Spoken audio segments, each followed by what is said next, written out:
అందరికీ వందనాలు. ఈరోజు బైబిల్ రీడింగ్లో నెహెమియా గ్రంథము 6వ అధ్యాయము చదువుకుందాం. నేను ఇంకను గుమ్మములకు తలుపులు నిలుపక ముందుగా దానిలో బీటలు లేకుండా సంపూర్ణముగా గోడను కట్టి ఉండగా సన్బల్లటును టోబియాయును అరబీయుడైన గెషెమును మా శత్రువులలో మిగిలిన వారును విని సన్బల్లటును గెషెమును నాకు ఏదో హాని చేయుటకు ఆలోచించి ఓనో మైదానమందున్న గ్రామములలో ఒక దాని దగ్గర మనము కలిసి కొందము రండని నా యొద్దకు వర్తమానము పంపిరి. అందుకు నేను చేయు పని గొప్పది, దాన్ని విడిచి మీ యొద్దకు వచ్చుటకై నేను దానిని ఎందుకు ఆపవలెను? నేను రాలేనని చెప్పుటకు దూతలను పంపితిని. వారు అలాగున 4 మారులు నా యొద్దకు వర్తమానము పంపగా ఆ ప్రకారమే నేను మరల ప్రత్యుత్తరం ఇచ్చితిని. అంతటా 5వ మారు సన్బల్లటు తన పనివాని ద్వారా విప్పియున్న ఒక పత్రికను నా యొద్దకు పంపెను. అందులో వారిపైన రాజుగా ఉండవలెనని నీవు ప్రాకారమును కట్టుచున్నావనియు ఈ హేతువు చేతనే నీవును యూదులను రాజు మీద తిరుగుబాటు చేయనట్లుగా నీవు ఆలోచించుచున్నావనియు యూదులకు రాజుగా ఉన్నాడని నిన్ను గూర్చి ప్రకటన చేయుటకు యెరూషలేములో ప్రవక్తలను నీవు నియమించితివనియు మొదలగు మాటలను రాజునకు ఈ సంగతులు తెలియనగుననియు మొదలగు మాటలను అందునిమిత్తం ఇప్పుడు మనము యోచన చేసేదము రండనియు ఈ సంగతి అన్యజనుల వదంతి అనియు దాన్ని గెషెము చెప్పుచున్నాడనియు వ్రాయబడెను. ఈ పని చేయలేకుండా మేము అశక్తుల మగుదుమనుకొని వారందరూ మమ్మును బెదరింపజూచిరి గాని నేను ఇటువంటి కార్యములను మేమెంత మాత్రమును చేయువారము కాము. వీటిని నీ మనస్సులో నుండి నీవు కల్పించుకొంటివని అతని యొద్దకు నేను వర్తమానము పంపితిని. దేవా, ఇప్పుడు నా చేతులను బలపరచుము. అటు తరువాత మెహేతబేలునకు పుట్టిన దెలయ్యా కుమారుడైన షెమయా యొక్క ఇంటికి వచ్చితిని. అతడు బయటికి రాకుండా నిర్బంధింపబడెను. అతడు రాత్రి కాలమందు నిన్ను చంపుటకు వారు వచ్చెదరు గనుక దేవుని మందిర గర్భాలయం లోపలికి మనము పోయి తలుపులు వేసుకొనిదం రండని చెప్పగా నేను నా వంటివాడు పారిపోవచ్చునా? ఇంతవాడనైనా నేను నా ప్రాణమును రక్షించుకొనుటకైనను గర్భాలయమున ప్రవేశింపవచ్చునా? నేను అందులో ప్రవేశింపనంటిని. అప్పుడు దేవుడు అతని పంపలేదనియు టోబియాయును సన్బల్లటును అతనికి లంచం ఇచ్చినందున నా విషయమై ఈ ప్రకటన చేశాననియు తేటగా కనుగొంటిని.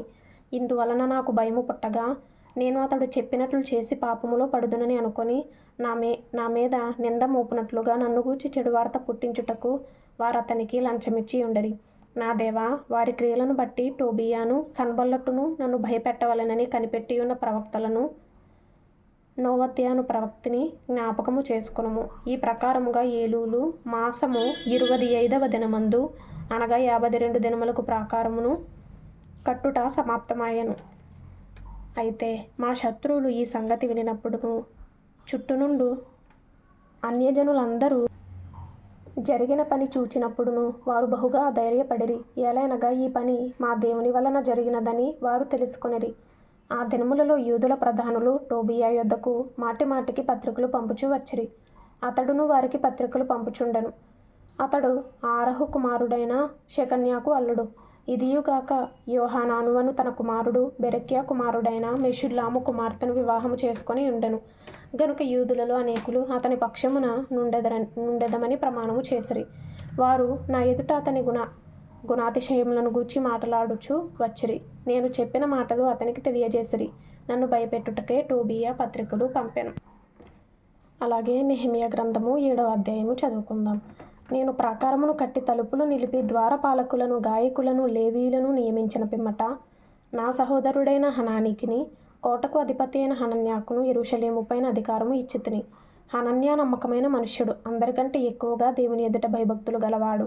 అప్పుడు నేను బాగుగా ప్రొద్దెక్కు వరకు యెరూషలేము యొక్క గుమ్మముల తలుపులు తీయకూడదు మరియు జనుల దగ్గర నిలువబడి ఉండగా తలుపులు వేసి అడ్డగడియలు వాటికి వేయవలెననియు ఇదియుగాక యెరూషలేము కాపురస్తులందరూ తమ తమ కావలి వంతులను బట్టి తమ ఇండ్లకు ఎదురుగా కాచుకొనుటకు కావలి నియమింపవలెననియు చెప్పితిని.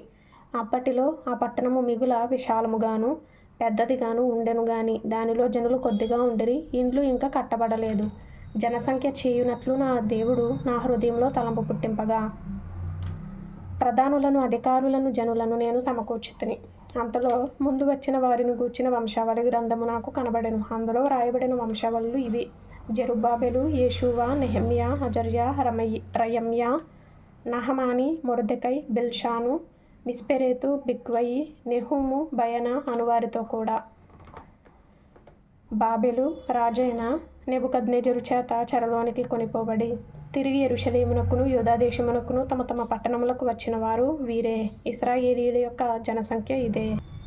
అది ఎలాగనగా పరుష్ వంశస్థులు 2172 షెఫట్య వంశస్థులు 372 ఆరహు వంశస్థులు 652 యేషూవ యోవాబు సంబంధులైన పహత్మోయాబు వంశస్థులు 2818 మందియు ఏలాము వంశస్థులు 1254 జత్తు వంశస్థులు 845 జక్కయి వంశస్థులు 760 మందియు బిన్నూయి వంశస్థులు 648 బేబై వంశస్థులు 628 అజ్గాదు వంశస్థులు 2322 అదోనీకాము వంశస్థులు 667 బిగ్వయి వంశస్థులు 2067 ఆదీను వంశస్థులు 655 హిజ్కియా బంధువుడైన అటేరు వంశస్థులు 98 హాషుము వంశస్థులు 328 బేజై వంశస్థులు 324 హారిపు వంశస్థులు 112 గిబియోను వంశస్థులు 95 బేత్లెహేము నెటోపా వారు 180 అనాతోతు వారు 120 బేతజ్మావెతు వారు 42 కిరియత్యరీము కెఫీరా బెయేరోతుల వారు 743 రామా కెబల వారు 621 మిక్మషు వారు 122 బేతేలు హాయిల వారు 123 రెండవ నెబో వారు 52 రెండవ యాలాము వారు 1254 హారిము వంశస్థులు 320 మందియు యెరికో వంశస్థులు 345 లోదు హదీదు ఊను అనువారి వంశస్థులు 721 సెనాయా వంశస్థులు 3930 మందియు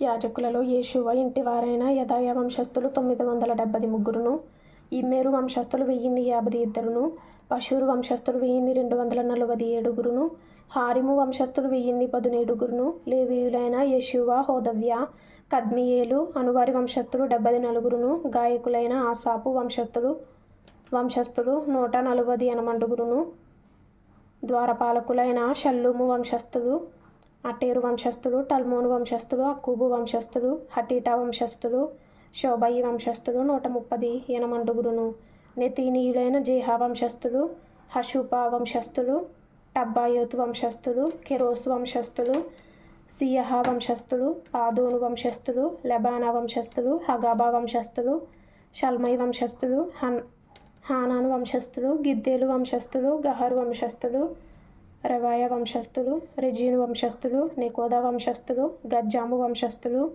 ఉజ్జా వంశస్థులు పాసే వంశస్థులు బేసాయి వంశస్థులు మెహోనీము వంశస్థులు నెపూషయసీము వంశస్థులు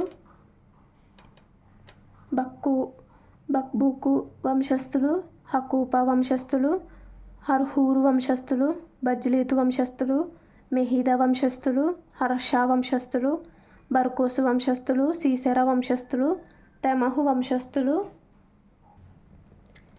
నెజియహు వంశస్థులు హటీపా వంశస్థులు సొలొమోను దాసుల వంశస్థులు సొట్టయి వంశస్థులు సోపెరెతు వంశస్థులు పెరుదా వంశస్థులు యహలా వంశస్థులు దర్కోను వంశస్థులు గిద్దేలు వంశస్థులు షెఫట్య వంశస్థులు హట్టీలు వంశస్థులు జబాయియుల సంబంధమైన పొకెరెతు వంశస్థులు ఆమోను వంశస్థులు ఈ నెతీనీయులందరూ సొలొమోను దాసుల వంశస్థులను 392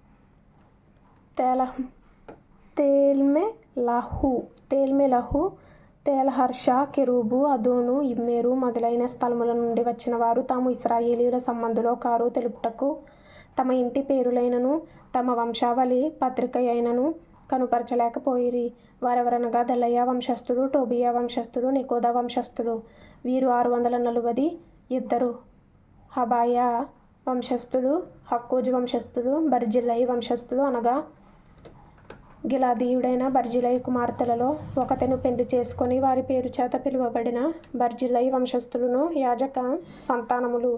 వీరి వంశావళులను బట్టి ఎంచబడిన వారిలో వారి పద్దు పుస్తకమును వెదకగా అది కనబడకపోయెను. కాగా వారు అపవిత్రులుగా ఎంచబడి యాజకులలో ఉండకుండా వేరుపరచబడిరి.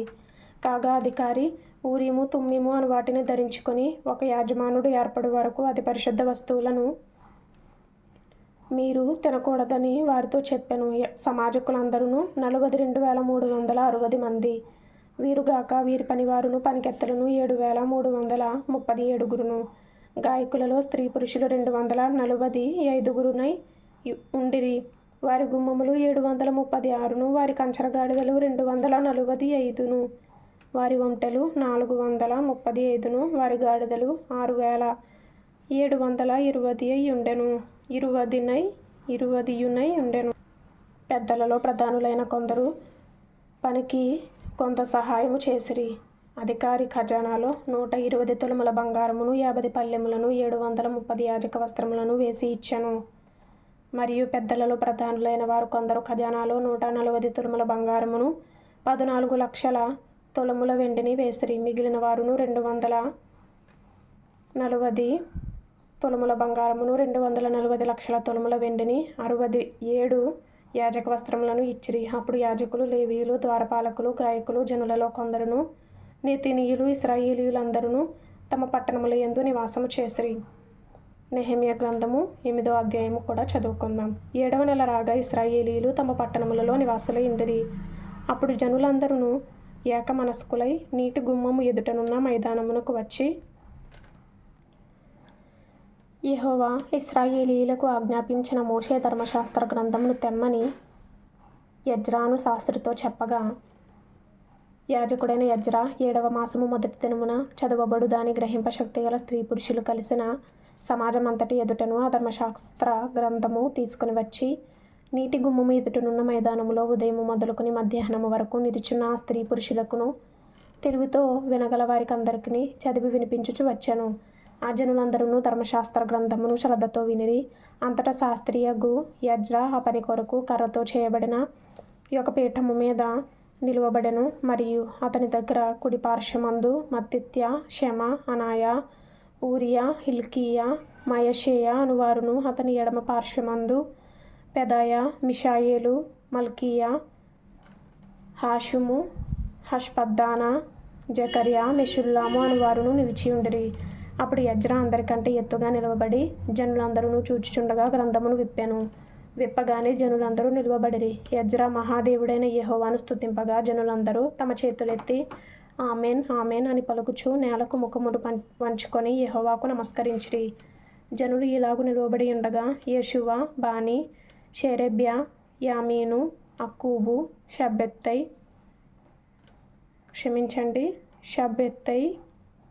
హోదియా, మైషేయ, కిలీటా, అజర్యా, యోజాబాదు, హానాను, పెలాయాయును, లేవీయులను ధర్మశాస్త్రము యొక్క తాత్పర్యమును తెలియజెప్పిరి.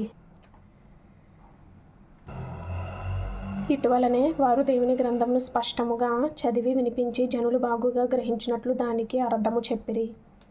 జనులందరూ ధర్మశాస్త్ర గ్రంథపు మాటలు విని ఏడవ మొదలు పెట్టగా అధికారి అయిన నెహెమ్యాయు, యాజకుడును శాస్త్రియునగు ఎజ్రాయును జనులకు బోధించు లేవీయులను, మీరు దుఃఖపడవద్దు, ఏడవవద్దు.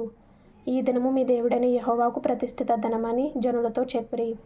మరియు అతడు వారితో ఇట్లనెను, పదండి, క్రొవ్విన మాంసము భక్షించుడి, మధురమైన దాని పానము చేయుడి. ఇది వరకు తమ కొరకు ఏమీయూ సిద్ధము చేసుకొనని వారికి వంతులు పంపించుడి. ఎలైనగా ఈ దినము మన ప్రభువునకు ప్రతిష్ఠితమాయెను. మీరు దుఃఖపడకుడి, యెహోవా యందు ఆనందించుట వలన మీరు బలమొందుదురు. అలాగున లేవీయులు జనులందరినీ ఓదార్చి, మీరు దుఃఖము మానుడి, ఇది పరిశుద్ధ దినము, మీరు దుఃఖపడకూడదని వారితో అనిరి. ఆ తరువాత జనులు తమకు తెలియజేయబడిన మాటలన్నిటినీ గ్రహించి తినుటకును త్రాగుటకును లేని వారికి ఫలాహారములు పంపించుటకును సంభ్రమముగా ఉండుటకును ఎవరి ఇండ్లకు వారు వెళ్ళిరి. 2వ దినమందు జనులందరి పెద్దలలో ప్రధానులైన వారును యాజకులను లేవీయులను ధర్మశాస్త్ర గ్రంథపు మాటలు వినవలెనని శాస్త్రి అయిన ఎజ్రా యొద్దకు కూడి వచ్చిరి. యెహోవా మోషేకు దయచేసిన గ్రంథంలో చూడగా 7వ మాసపు ఉత్సవ కాలమందు ఇశ్రాయేలీయులు పర్ణశాలలలో నివాసము చేయవలెనని వ్రాయబడి ఉండుట కనుగొనెను. మరియు వారు తమ పట్టణములన్నిటిలోనూ యెరూషలేములోనూ ప్రకటన చేసి తెలియజేయవలసినదేమనగా, మీరు పర్వతమునకు పోయి ఉలేవ చెట్ల కొమ్మలను, అడవి ఉలేవ చెట్ల కొమ్మలను, గొంజి చెట్ల కొమ్మలను, ఈత చెట్ల కొమ్మలను, గుబురు గల వేరు చెట్ల కొమ్మలను తెచ్చి వ్రాయబడినట్లుగా పర్ణశాలలు కట్టవలెను. ఆ ప్రకారమే జనులు పోయి కొమ్మలను తెచ్చి జనులందరూ తమ తమ ఇండ్ల మీదను, తమ తమ లోగిళ్లలోను, దేవమందిరపు ఆవరణములోను, నీటి గుమ్మపు వీధిలోను, ఎఫ్రాయిము గుమ్మపు వీధిలోను పర్ణశాలలు కట్టుకొనిరి. మరియు చెరలో నుండి తిరిగి వచ్చిన వారి సమూహమును పర్ణశాలలు కట్టుకొని వాటిలో కూర్చుండిరి. నూను కుమారుడైన యెహోషువ దినములు మొదలుకొని అది వరకు ఇశ్రాయేలీయులు అలాగున చేసి ఉండలేదు. అప్పుడు వారికి బహు సంతోషము పుట్టెను. ఇదియుగాక మొదటి దినము మొదలుకొని కడ దినము వరకు అనుదినము ఎజ్రా దేవుని ధర్మశాస్త్ర గ్రంథమును చదివి వినిపించుచూ వచ్చెను. వారు ఈ ఉత్సవమును 7 దినముల వరకు ఆచరించిన తరువాత విధి చొప్పున 8వ దినమున వారు పరిశుద్ధ సంఘముగా కూడుకొనిరి. 1 సంవత్సరం లోపు బైబిల్ పూర్తి చేయాలి అనే ఆశ కలిగిన వారు ఫాలో చేయండి, లైక్ చేయండి, షేర్ చేయండి, సబ్స్క్రైబ్ చేసుకోండి. ప్రభు మీకు తోడైండును గాక. ఆమెన్.